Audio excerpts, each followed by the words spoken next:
La canción de fondo que escuchamos al comienzo se llama Extraña y la voz es de Teresa Corondi, la gran escritora Teresa Corondi. Esta canción es un homenaje a María Eugenia Bá Ferreira. Los contenidos que tenemos preparados para hoy son los siguientes. La agenda cultural del Ateneo de Montevideo, porque nosotros estamos promocionando todas las actividades que se llevan allí. La Odisea de Santiago, que hoy, Santiago Tricánico no nos va a poder acompañar, pero vamos a tener una alternativa que se llama Perspectiva Otra, a cargo del profesor Nicolás Fernández Favila. El tercer bloque es Hablarte, el segmento del artista plástico Diego Alexandre Assi. Y luego tendremos también un segmento alternativo llamado Letras Peregrinas, donde voy a estar hablándoles sobre algunos temas relacionados con la literatura. Y el cierre, Diálogos de Café, donde vamos a recibir al escritor y periodista Roberto Bennett.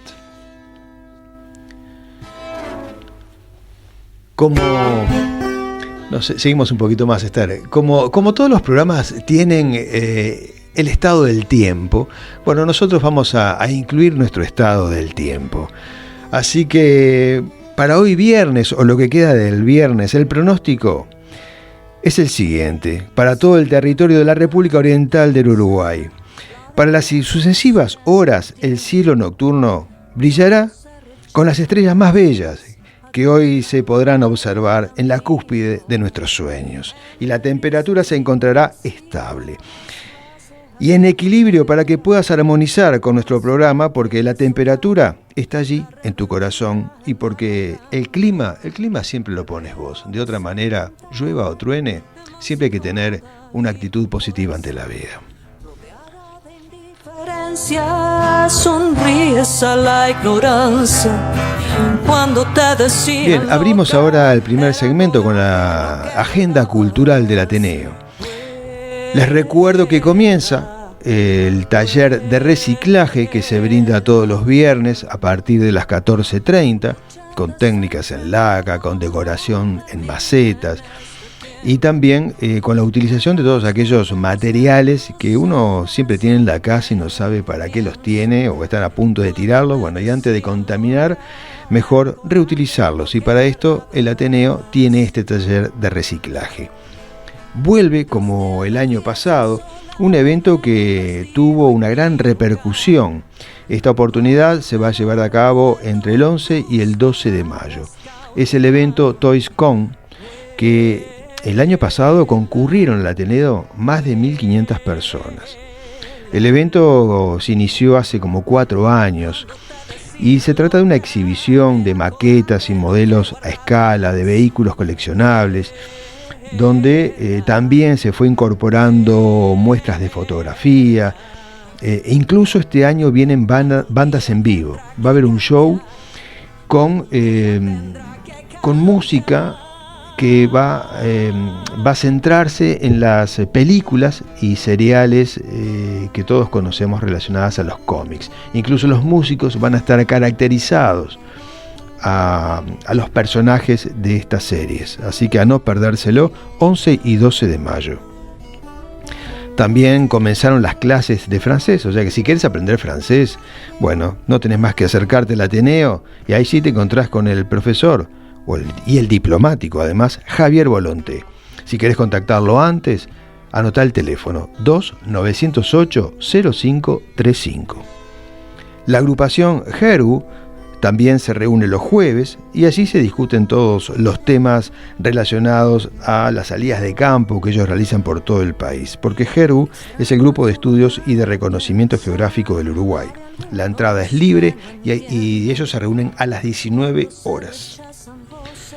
También están las clases de historia que lleva adelante el profesor y compañero aquí en la radio de Santiago Tricánico, periodista y escritor que ha comenzado un ciclo sobre el nazismo en el Río de la Plata. También están las clases de formación audiovisual y de guión de cine por el director Gabriel Díaz, que lo entrevistamos el viernes pasado por su película Brujas. El 21 de junio se presenta una propuesta muy novedosa que es Teatro para los Sentidos, que ya comenzó su gira de este año y vamos a ir ampliando a medida que se acerque la fecha, con la dirección de Silvia Di Scala. Hasta el 12 de abril está la muestra de la artista plástico Ángel Caballero, llamada Atemporal, un gran artista plástico, también médico, como lo mencioné el viernes pasado. También en el Ateneo se dictan clases de pintura y de dibujo por el profesor David Castellucci. Para aquellos que les guste el teatro y quieren aprender teatro, bueno, tenemos clases de teatro también. La profesora María José Pedraja es quien las ofrece. Ella es actriz, es periodista y profesora de arte escénico. También podemos encontrar, dentro de todas las opciones, las clases del profesor Carlos Brunetto en Historia del Arte. Estas clases comenzaron el martes pasado y se dan a las 19 horas. Están las clases de fotografía que dicta la profesora Giselle Espinosa, también los martes y los jueves a las 18:30. Hay un curso que es clásico en el Ateneo, que es el de Gestión Cultural, un curso que obtuvo un premio de interés municipal, así que es importante y de gran prestigio.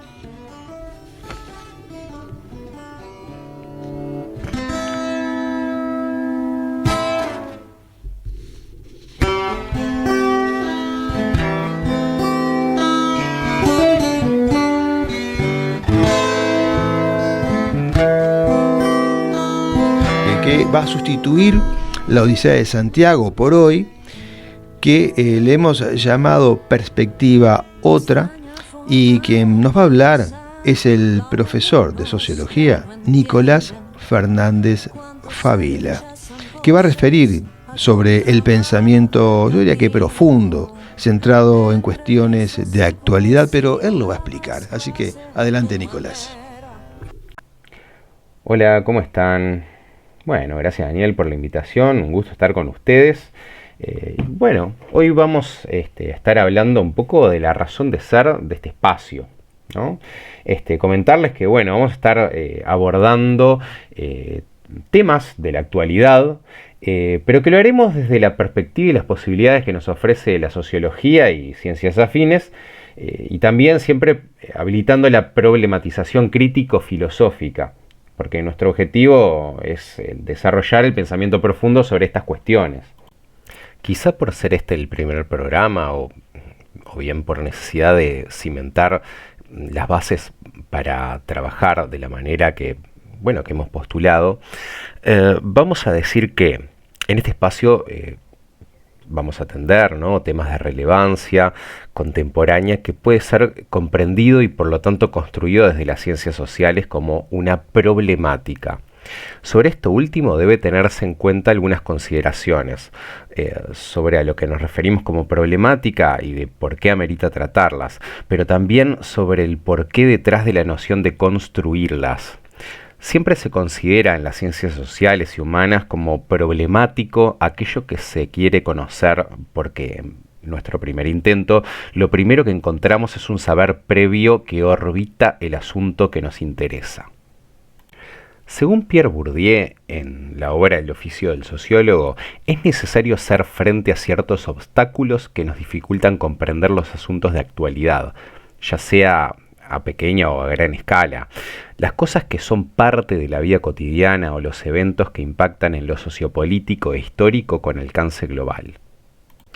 Acá lo que estamos queriendo decir es que podemos hablar de casi cualquier cosa, porque lo que se hace difícil de llevar en las discusiones es la forma en la que se comprende al tema, más que el tema en sí. Cuando algo nos interpela, hacemos nuestros primeros intentos por comprender la situación. Asociamos ese evento con otros que en principio consideramos cercanos, relacionables, evidentes, con el fin de entretejer una explicación causal. Bueno, esta explicación la podemos encontrar incluso en el intercambio con otras personas, grupos que integramos según nuestros intereses o nos llega también de manera mediatizada por los medios de comunicación. Se nos presenta verosímil, posible, razonable. Ahí aparece un obstáculo fundamental. Bueno, acá vamos a retomar entonces a Bourdieu en lo que respecta a la calidad y cualidad de las conclusiones a las que llegamos. Junto con esto debemos tener en cuenta a los juicios que formulamos, compartimos y reforzamos luego. Él sugiere que este tipo de conocimiento resultante, que partió de prenociones, o dicho de otra forma, las ideas que tenemos arraigadas y que son dispuestas de acuerdo a nuestra posición social, a nuestro trabajo, a nivel educativo, gustos culturales, artísticos y todas las características que nos definen, es algo enteramente subjetivo. Se nos presenta ahora como un obstáculo para lograr un conocimiento auténtico. Pero, ¿por qué pasa esto? ¿Es posible evitar las conclusiones mediatizadas por otros intereses? A la primera pregunta contestaremos que es casi inevitable. Siendo sujetos sociales, por nuestra alineación, ya sea consciente o no, con intereses preexistentes, externos y que se orientan a generar adhesión en el mismo contexto colectivo que pretenden explicar. Desde luego que allí está su apuesta, como podría decir Bourdieu, en la distinción. De esta forma se acaba reproduciendo la estructura de formas discursivas, ideas estructuradas que se reproducen en la sociedad. Respecto a la segunda pregunta, la de si podemos evitar lo anterior, diremos que sí, que es posible, aunque no se trate de una tarea tan sencilla. Hablemos ahora de la posibilidad que tenemos, seamos o no científicos, de romper con estas dinámicas de reproducción de discursos. Enfatizamos el acontecimiento de accionar en el medio social dialogando desde nuestro propio pensamiento. En el caso de nuestros intereses sobre un tema, sea la producción de conocimiento, el intentar separarnos de estas ideas previas nos permitirá comenzar a pensarlo de una forma más objetiva, condición necesaria para la ciencia. Pero además, esta práctica es útil para cualquier ciudadano.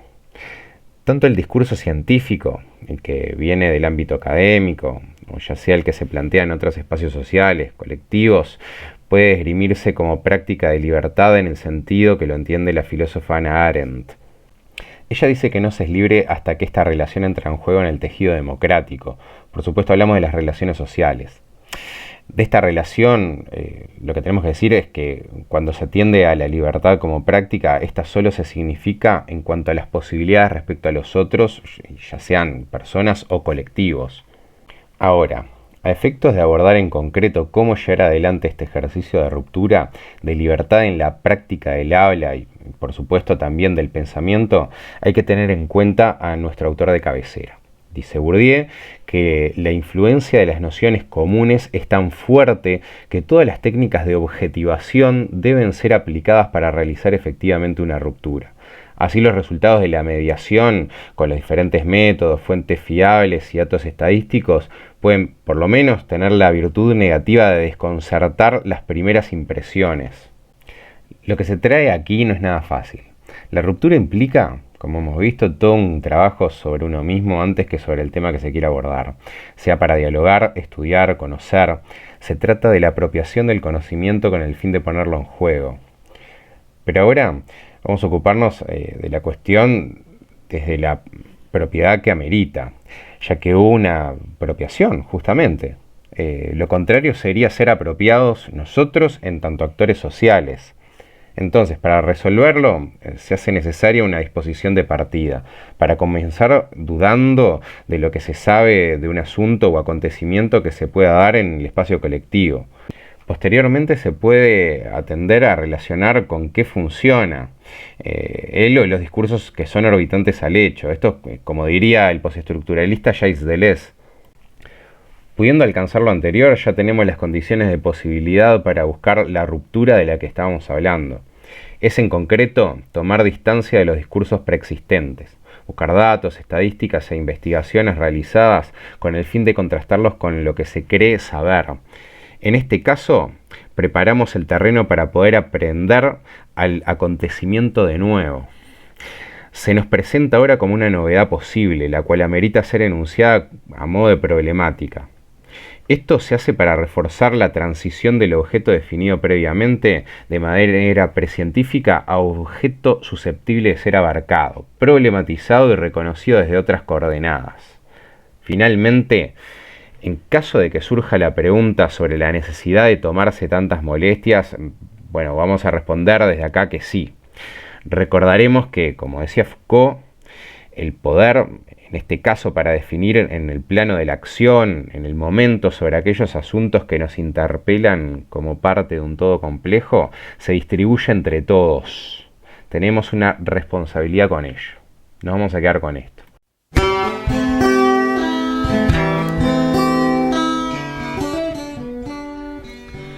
Sin duda, el aporte del profesor Nicolás Fernández Favila nos lleva a un nivel de reflexión más que interesante, ¿no? Yo diría que al punto de debate, pero no lo podemos hacer.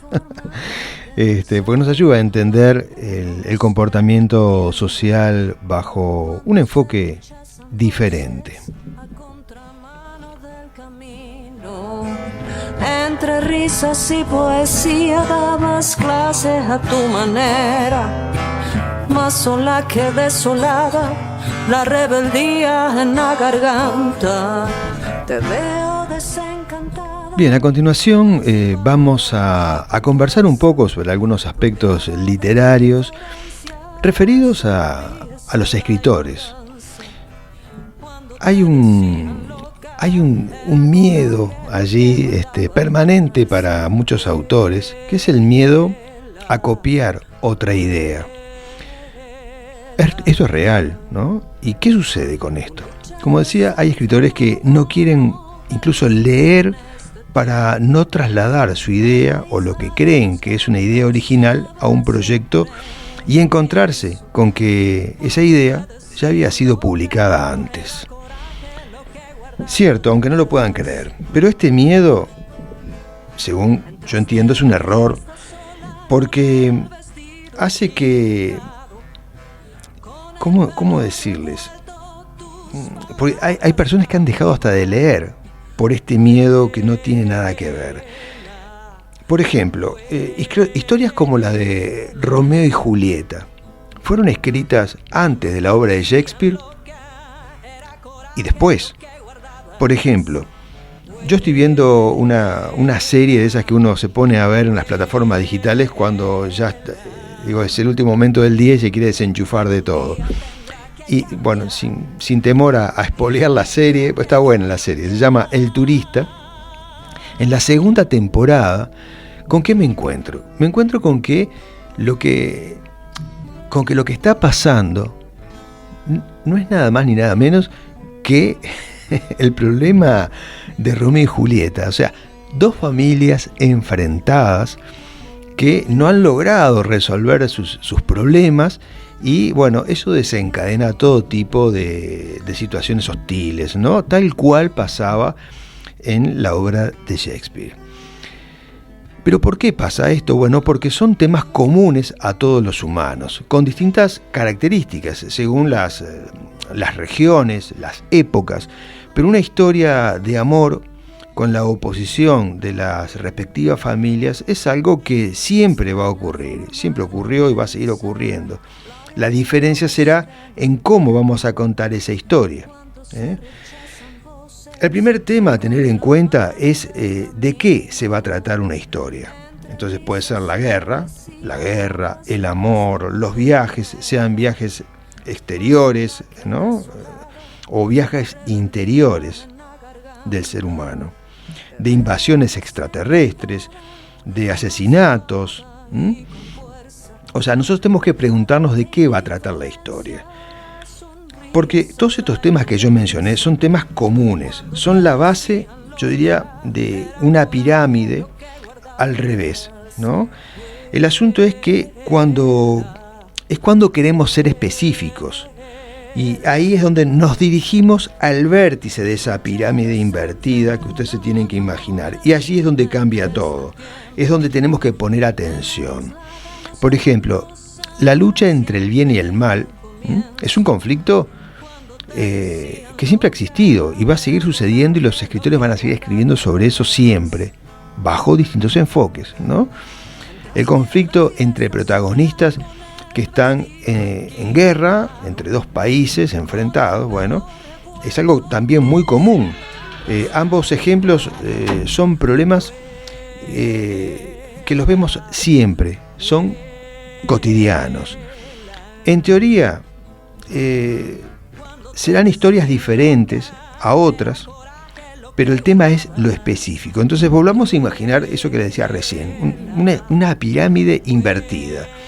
Entonces, en la pirámide invertida, en esa base que se están imaginando, vemos distintas franjas. Las primeras franjas son las franjas donde están los grandes temas, la guerra, el amor, los conflictos grandes, ¿no? Pero después se van sucediendo franjas más chicas, más pequeñas, porque cuando nos dirigimos al cono, al vértice, ahí es donde tenemos que ser originales. Ahí es donde buscamos cada vez ser más específicos, y es donde nosotros nos podemos llegar a diferenciar de esas grandes historias, o cuando, por ejemplo, mencionamos hoy lo de Romeo y Julieta, y les puse como ejemplo esta serie El Turista. Bueno, la serie tiene sus particularidades que diferencian la historia del drama de Romeo y Julieta, porque en lo específico el guionista o el director de la serie en el cine logró captar la atención y distraer, y uno sabe que es la misma situación, pero en el vértice es donde esto se destaca. Por ejemplo, La Guerra de los Mundos de H.G. Wells, bueno, trata sobre una invasión extraterrestre que extermina la humanidad. Y también tenemos recientemente, en los años 2000 creo, la película Día de la Independencia, donde si uno lo pone en un paralelo es lo mismo, es la misma historia. Extraterrestres que llegan a la Tierra, destruyen todo, no saben los humanos cómo combatirlos, pero bueno, la diferencia está en cómo termina, pero la historia es exactamente la misma. Entonces, bueno, si somos específicos, ahí es donde marcamos la diferencia. Y en la interpretación del lector también, ¿no? Sí, también, Esther. Porque a veces está esa línea muy delgada de la copia o la inspiración. Exacto, pero en literatura hay algo que se llama el plagio permitido. Entonces, es ahí donde no hay problema. Podemos utilizar una historia conocida, muy conocida, y hacer... Y contarla a tu manera. Y claro, ¿sí? O tomar un personaje y sacarlo de allí. Sabemos que es la misma historia. Sabemos, por ejemplo, podemos escribir la historia de Caperucita Roja contando la versión del lobo, ¿no? De que de repente el lobo se vio agredido y huyó escondido y se tuvo que comer a la abuela porque no tuvo más remedio. No sé, se me ocurre eso. Pero es una historia. Y puedo contar una historia paralela utilizando la conocida Caperucita Roja. O sea, eso es plagio permitido. Se puede es como en el hacer. Periodismo, podés contar la misma historia, Sí. Pero, o sea, nombrando la fuente también, de todas maneras. Exacto, Esther, exacto. Sí, es la perspectiva lo que cambia. Y en realidad eso va a enriquecer la historia original, porque uno está leyendo otra forma de ver. Podemos tomar la historia de Blancanieves, otro clásico, y nosotros quedamos con la historia de lo que cuenta Blancanieves, que es una adolescente que está escapándose de la madrastra. Pero ¿qué tal si ese punto de vista es el de Blancanieves? Pero ¿qué tal si no fue así? Y es como lo siente Blancanieves, porque es una adolescente con todos los problemas de la adolescencia que todos hemos pasado. Y de repente la madrastra no era tan mala como la veía ella, sino que realmente la quería educar, y ella veía todo dimensionado de esa manera, ¿no? Y cuando se ponía el espejo y decía, espejito, espejito, ¿quién es la más bella del reino? Y bueno, y le responde que Blancanieves. Bueno, ahí está ese conflicto que puede tener cualquier mujer, en este caso la adolescente, y en este caso la madrastra, al no sentirse tan bella, porque han pasado los años, o bueno... De hecho, hay películas inspiradas en esa historia. Claro que sí. O sea que ahí está. Cómo cambia la perspectiva, nos cambia la historia, y podemos, y acá es lo importante, tenemos margen para seguir siendo creativos aún con una historia conocida, Esther. De eso se trata. Por eso digo, creo que el símbolo de la pirámide, de ir desde la base invertida hacia la punta, nosotros tenemos que ir viendo todo lo conocido. Por eso no hay que dejar de leer. Hay que leer mucho más para saber exactamente todos los recursos que hay y de cuáles disponemos para lograr la mejor inspiración para lograr separarnos de lo conocido y ser auténticos en nuestra propia historia, aún basándonos en algo conocido. Así que bueno, de eso se trata. No hay que tener miedo a ser copiado, no hay que dejar de leer, hay que seguir leyendo. Pasa en la música, Esther. En la música conozco músicos que no quieren escuchar más nada para no hacer un plagio. Y no, hay muchos ejemplos de cómo los músicos transforman una melodía y aceleran el ritmo o lo enlentecen o lo hacen diferente para hacer algo distinto y original a la vez, ¿no? Y de eso se trata la creación, de ir moldeando los recursos que existen. Que está todo inventado, pero si somos específicos vamos a sacar algo más que alguien no vio. Bueno, amigos, hasta acá entonces esta primer parte del programa. Seguimos con la música, este tema Extraña, que homenajea a María Eugenia Baferreira en la voz de Teresa Corondi.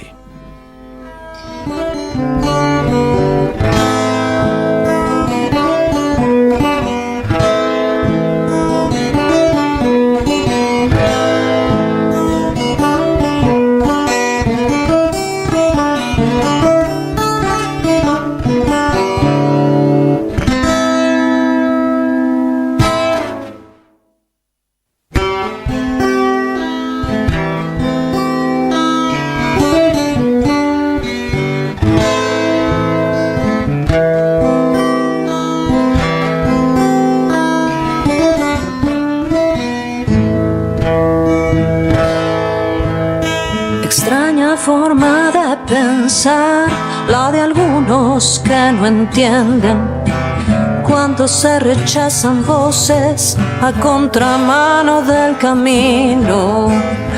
Entre risas y poesía dabas clases a tu manera, más sola que desolada, la rebeldía en la garganta. Te veo desencantada, emancipada y con fuerza, rodeada de indiferencia, sonríes a la ignorancia. Cuando te decían loca, era coraje lo que guardabas. Vuela, vuela. Tu lucha desenfrenada no termina en este tiempo. En la isla de los cantos habrá siempre un comienzo.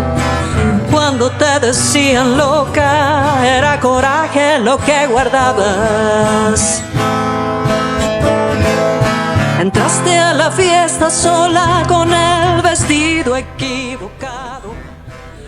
Bien, amigos, vamos ahora con Diego Alexandre Assi en su segmento Hablarte, que hoy nos va a comentar sobre una gran artista plástica como es Hilma af Klint. Adelante. Hablarte, con Diego Alexandre.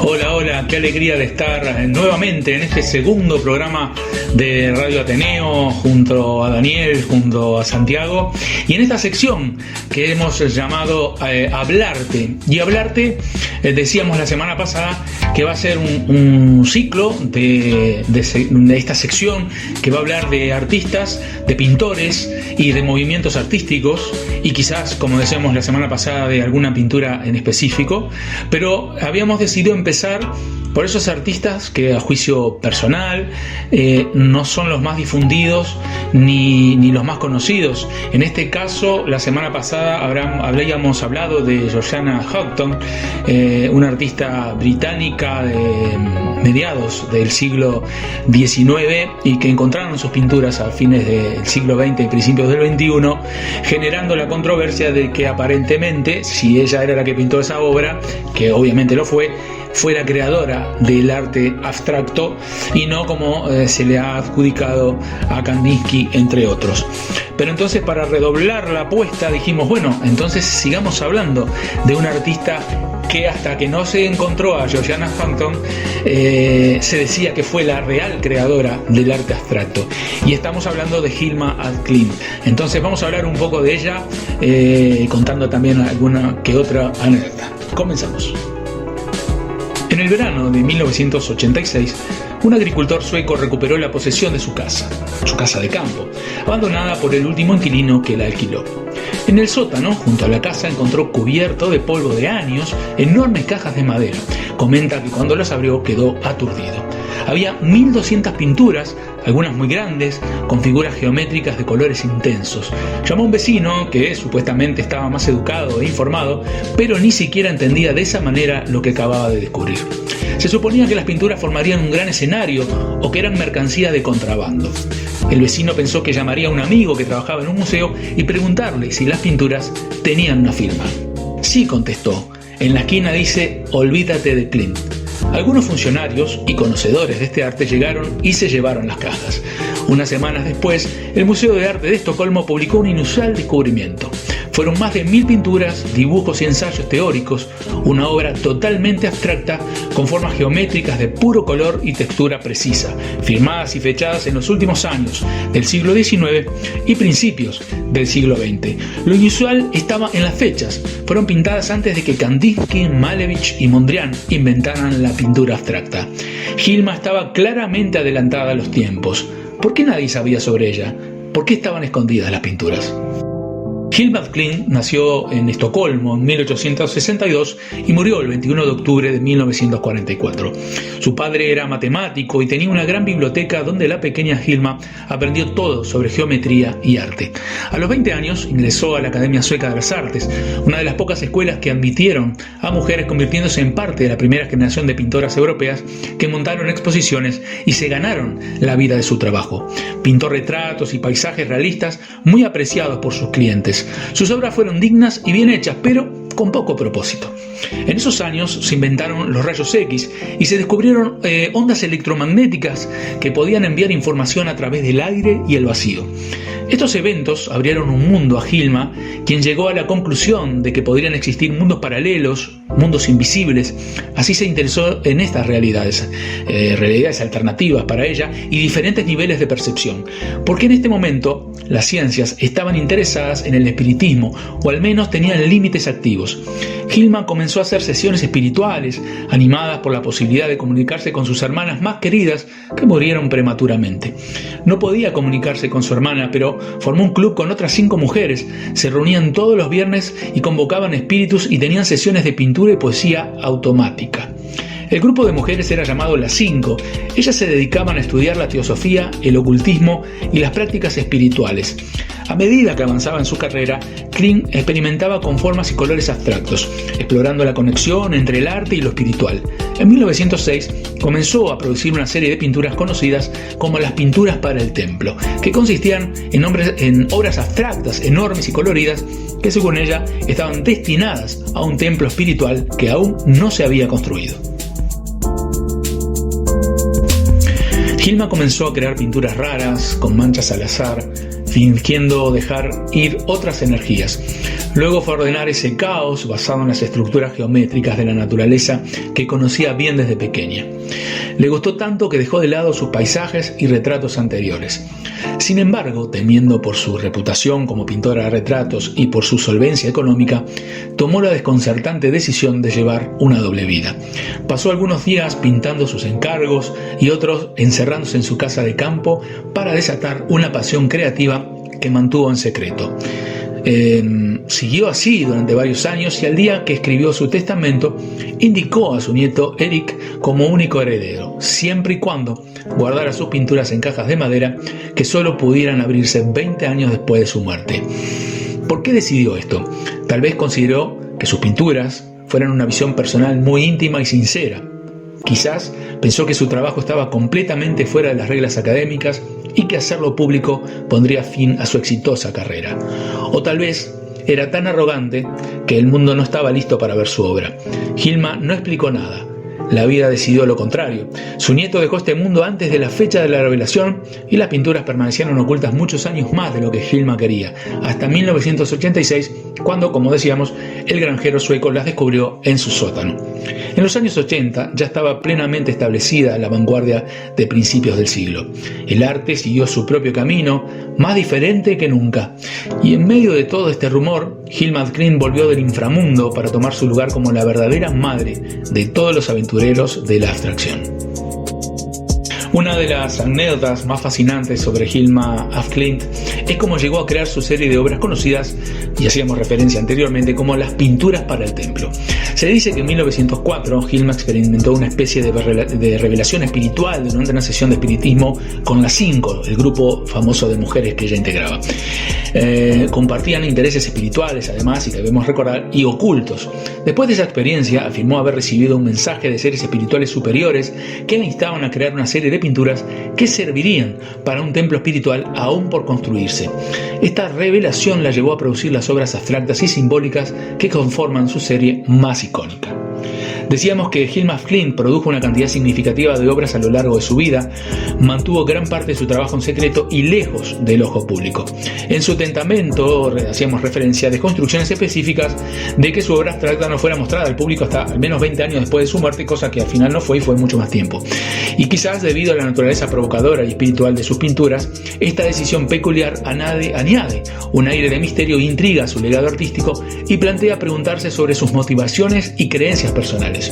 Su enfoque único y visionario para la abstracción, combinando elementos simbólicos y espirituales, la distinguen como una figura clave en la evolución del arte moderno. A medida que su obra ha sido redescubierta y valorada, el legado de Hilma af Klint ha influido en generaciones posteriores de artistas y de pensadores. Su audacia para desafiar las convenciones artísticas de su tiempo y su capacidad para explorar nuevas formas de expresión han inspirado a artistas contemporáneos a seguir explorando la relación entre el arte, la espiritualidad y la conciencia. El legado de Hilma af Klint trasciende los confines del arte convencional, dejando una marca indeleble en la historia del arte abstracto y sirviendo como una fuerte inspiración para aquellos que buscan explorar las profundidades del pensamiento creativo y de lo espiritual. Y aquí hemos llegado al final de una nueva vida, de una nueva biografía de una gran artista como lo fue Hilma af Klint. Recordamos la semana pasada fue Georgiana Houghton, y queríamos acercarnos un poco a esta historia fascinante de Hilma af Klint. Así que lo dejamos por acá, nos estamos encontrando la semana que viene para una nueva artista, viene otra artista de esas que no se conocen tanto pero que merecen ser contadas por el legado que han dejado en la historia del arte. Hasta la semana que viene. Hablarte, con Diego Alexandre.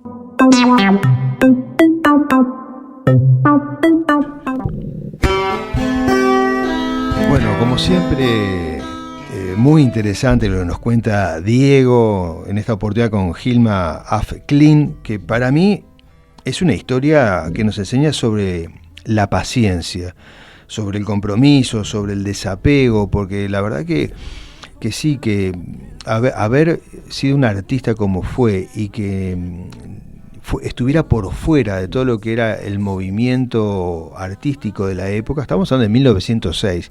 Si no conocen sus cuadros, busquen información porque son muy modernos, para mí ella en lo que es el arte abstracto fue anterior a Kandinsky. Y no quiero decir si superior, ¿no? Es una cuestión de gustos, ¿no? Pero ella misma, como dijo Diego, no quiso que sus cuadros fueran conocidos mientras estuvo viva y por eso pidió que pasaran 20 años para hacerlos públicos, porque creía que la gente no lo iba a entender. Pero una historia fantástica. La verdad que me encantó el tema que trató Diego hoy. Pero ahora vamos al encuentro del invitado de Diálogos de Café, que es el gran escritor y amigo, periodista Roberto Bennett. Roberto, bienvenido a Diálogos de Café. Bueno, muchísimas gracias por la invitación, Daniel. Siempre un placer estar contigo, charlar de distintos temas. Y bueno, hoy sí que es un día para una charla de café, ¿no? Hace frío, está feo, está gris, ventoso. Sí, pero en el informe del tiempo que nosotros damos en este programa, como decimos, el clima está en el corazón de nuestro. Así que para nosotros está precioso el tiempo. Sí, no, aparte el clima depende del ánimo de cada uno, ¿no? Sí, o sea, sí. puede ser un día soleado y si estás medio depre, no te sirve de nada. Exactamente. Exactamente. Para aquellos que no conocen a Roberto Bennett, que hoy lo vamos a conocer a través de 2 de sus últimas obras, pero tiene una cantidad de libros escritos, de ensayos, cuentos, otras novelas. Un hombre muy, muy movedizo, digo, porque ha viajado por todo el planeta Tierra, lo ha recorrido de punta a punta. E incluso tiene un libro que cuenta sobre anécdotas sobre esos viajes que él hizo, que es un maravilloso libro también. Pero hoy, bueno, lo que nos encuentra acá son 2 obras, Pax Americana y La Trinchera. 2 libros que para mí tienen una conexión. No sé, para vos, Roberto, contanos un poco. Bueno, sí, creo que sí. No sé si yo los escribí pensando en una conexión o salió así y los lectores me han ido convenciendo de que tienen una conexión, ¿no? Porque esta pregunta que me haces me la han hecho muchísimas veces y creo que sí, que hay algo que relaciona uno con el otro.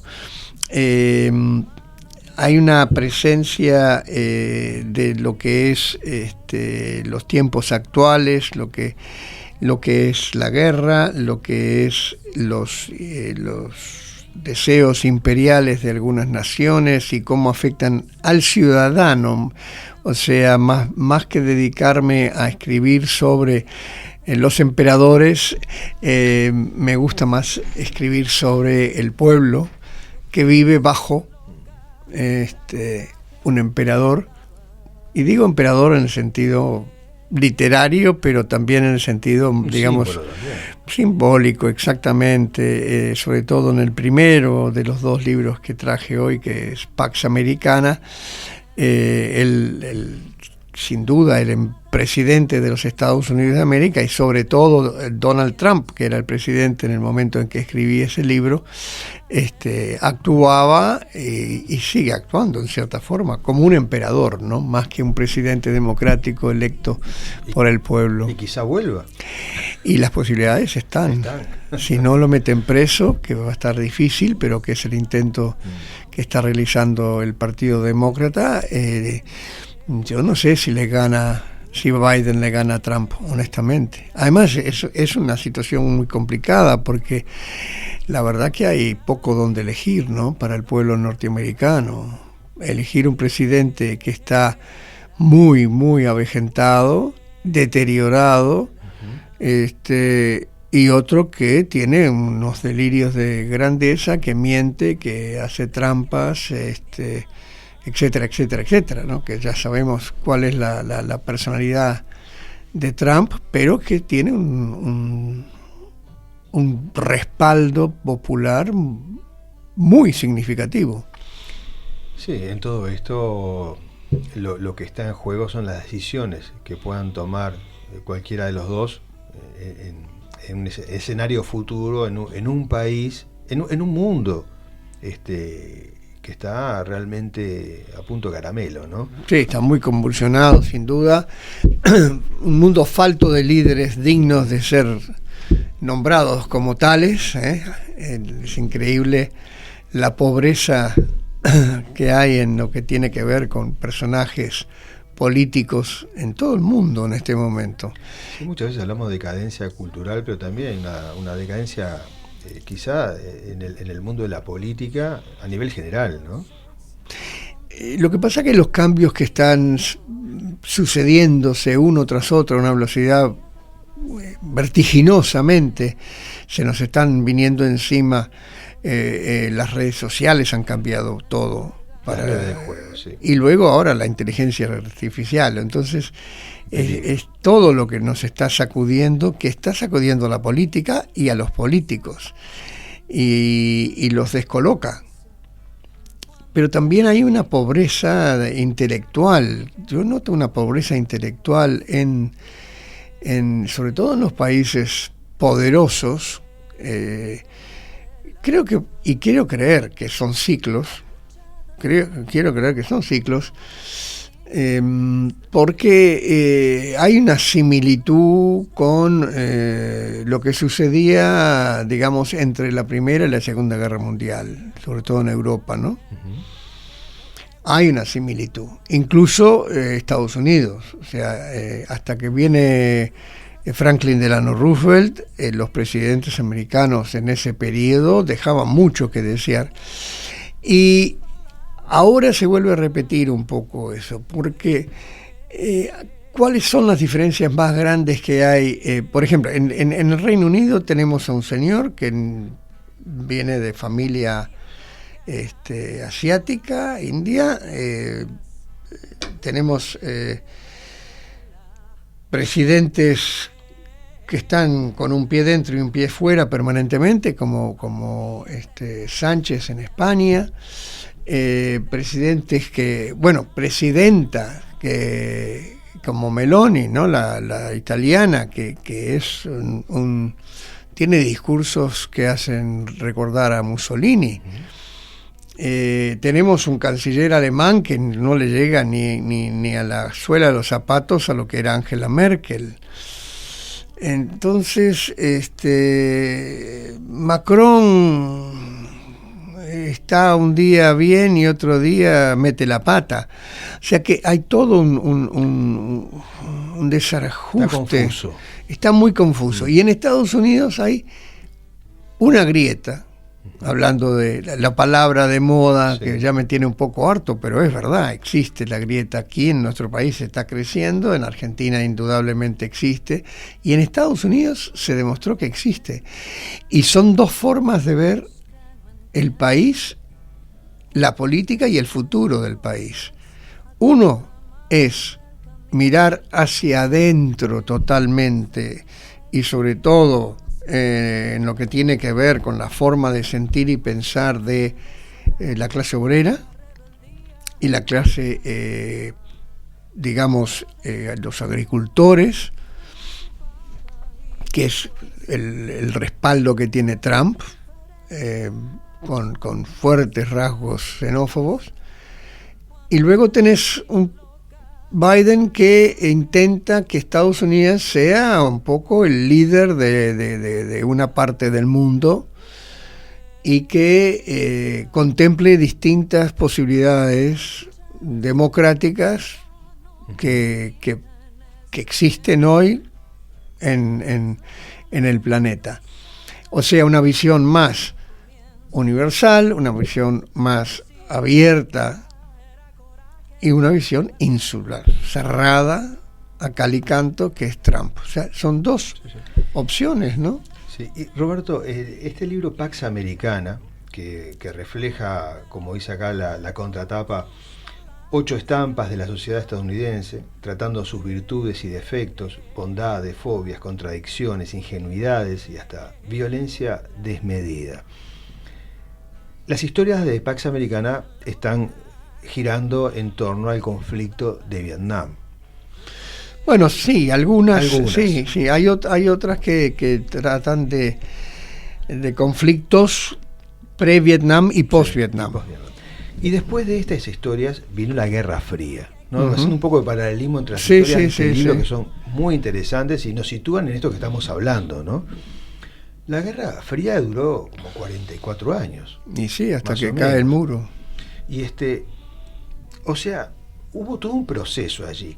En ese proceso se vivió justamente un poco lo que estamos viviendo hoy, que es el miedo a una guerra nuclear. Uh-huh.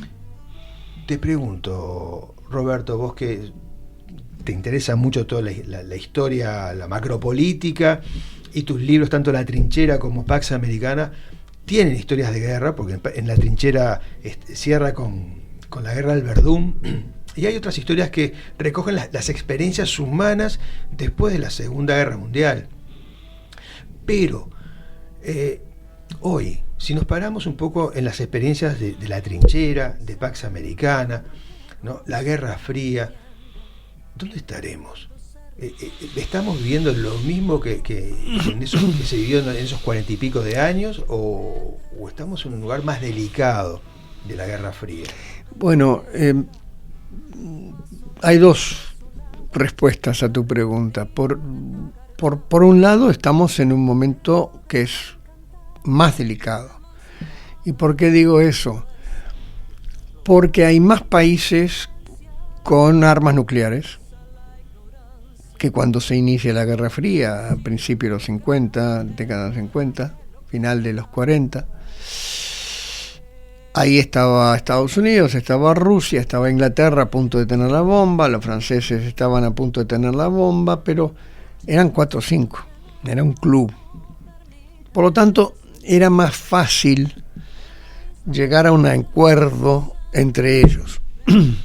Hoy son 10 o 12 que tienen la bomba atómica, que sabemos.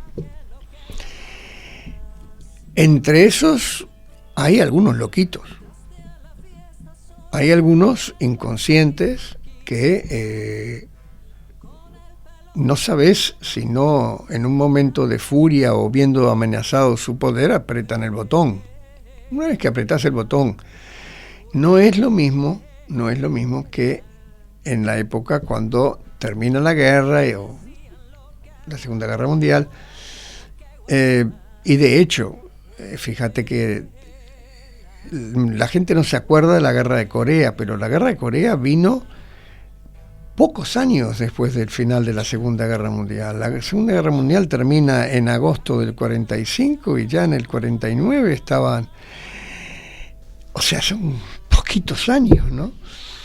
Y ya estaban enfrentándose dos imperios,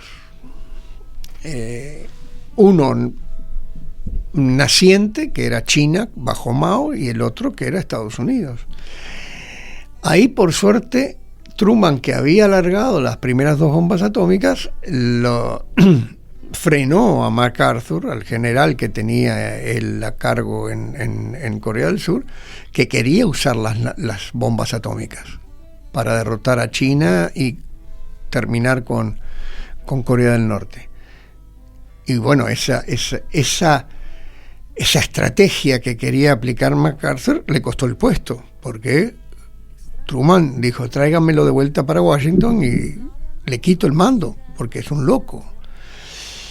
Ya la Unión Soviética ya tenía bombas atómicas.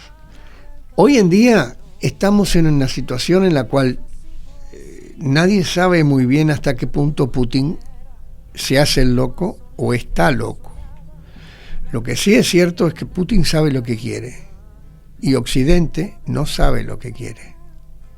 Y eso es peligrosísimo. Sí. Eso es peligrosísimo. Por otro lado, yo miro y veo similitudes entre lo que era Hitler en el año 36, cuando empieza a querer anexionar territorios que algunos habían pertenecido a Alemania antes del Tratado de Versalles, al final de la Primera Guerra Mundial. A Alemania lo despojan de muchísimo territorio. En el 36 él se decide recuperar esos territorios. Entonces, vuelvo a la similitud. Hitler sabía lo que quería. Ni Chamberlain, ni Daladier, o sea, el primer ministro inglés, francés, ninguno sabía lo que quería Hitler. Y estamos hoy en la misma situación. Estamos en la misma. Y además se repite el miedo que tenía el resto de los líderes europeos a una guerra. Sí, sí. Con lo cual le permitían a una persona como Adolfo Hitler, que estaba decidido a recuperarlo por las buenas o por las malas, sentirse confiado en que podía salirse con la suya porque los otros le tenían miedo. Sí, sí, sí. Entonces, si lo mirás así fríamente, estamos entrando en una época muy, muy volátil y peligrosa, con similitudes y con un final que nadie desea, pero que no se puede descartar. No, para nada. Roberto, se nos ha ido el tiempo, porque uno se pone a hablar de estos temas y estaría horas, ¿no? Y siempre quedan más, porque además sí. Creo que son importantes porque estamos viviendo el momento, estamos transitando ese camino en la historia donde se puede definir todo. Estamos todos pendientes. Ahora se distrajo un poco la atención con el tema de Israel y la Franja de Gaza, pero Ucrania está haciendo señales de que se está desmoronando, que no le han dado las armas que le habían prometido, Occidente no le dio todas las armas que le prometieron y que se están desmoronando. O sea que si se desmorona el gobierno de Ucrania, Putin ahora ya no va a quedar, esto se lo digo a todos los oyentes, no crean que Putin va a decir, bueno, me quedo con el Donbass, que es lo que yo inicialmente quería. No, ahora quiero toda Ucrania. ¿Sí? Va a ser así.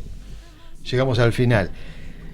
Todos ustedes que si les interesó toda esta charla, bueno, van a encontrar muchas respuestas en La Trinchera y en Pax Americana de Roberto Bennett en todas las librerías del país. Gracias, Roberto, por habernos acompañado. Gracias por la invitación.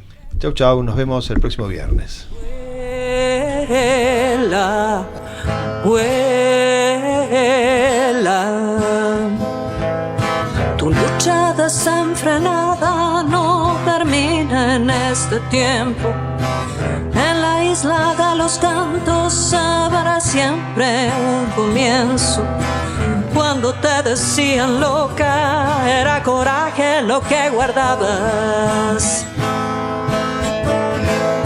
Entraste a la fiesta sola con el vestido equivocado, con el pelo revuelto, tus palabras cautivaron. Vuela, vuela. Cuando te decían loca, era coraje lo que guardabas. Vuela, vuela. Algún día tendrá que cambiar, algún día tendrá que cambiar.